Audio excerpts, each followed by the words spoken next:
Hello and welcome back to another video about Five Nights at Freddy's.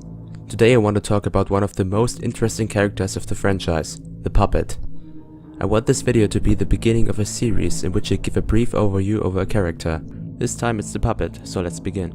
I'm starting with the origin. This is already the first point where people have different opinions. There are two possibilities. The first one is a theory which says that the crying child becomes a puppet after his death. I'm very sure that you heard about it, but I personally don't believe that. I have very good reasons for that, so if you want to hear my opinion on which kid became which animatronic, check out this video. The second one is that the kid from the Take Cake to the Children minigame becomes the puppet. As I proved in the previously mentioned video, this is the theory which I believe in. The minigame ends with the marionette's jump scare, that should be proof enough for now. As far as we know, this child is the murderer's first victim. I'm convinced that Take Cake to the Children shows Fredbears' family diner. I will make videos about the FNAF timeline in the future. For now, I will use a very basic version of it. The first restaurant, Fredbears' family diner, is where Marionette became haunted.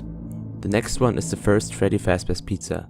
This restaurant has never been seen in a game, but we saw it in a few minigames, and the vintage tapes from FNAF 3 are from there too. The puppet was very active at this location, because the 5 popular children died here. We see him giving life in the Give Gifts, Give Life minigame. This might be one of the most important events in the entire franchise. The location got closed, but all the animatronics have been kept for reopening. The old building has been left to rot. In FNAF 2 we first saw the puppet. It lives in Cam 11 at the prize corner, and it's basically the only reason to look at the cameras. But I don't want to dive into the gameplay now, so let's continue with the lore. As I explained in this video, the Save Them minigame took place before the start of the game, in the summer of 1987. In that minigame, Marionette leads us, playing as Withered Freddy, through the FNAF 2 pizzeria, while a voice tells us to save them. On our way we can see 5 dead children in the building. Puppet leads us to his gift box at the prize corner.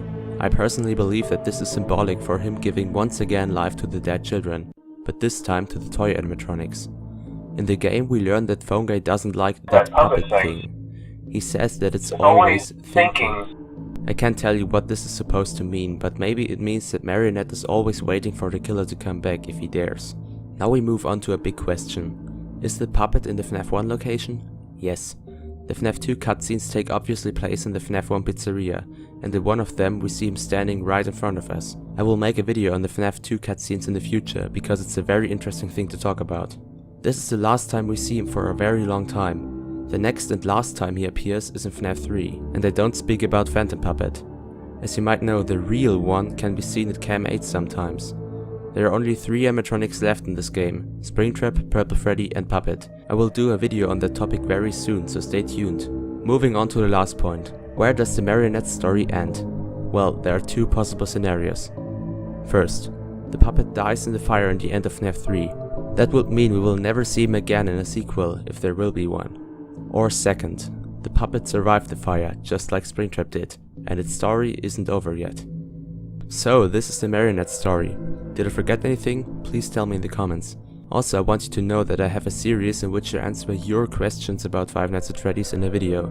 So if you want to know anything or you want me to talk about your own theories, be sure to tell me in the comments as well.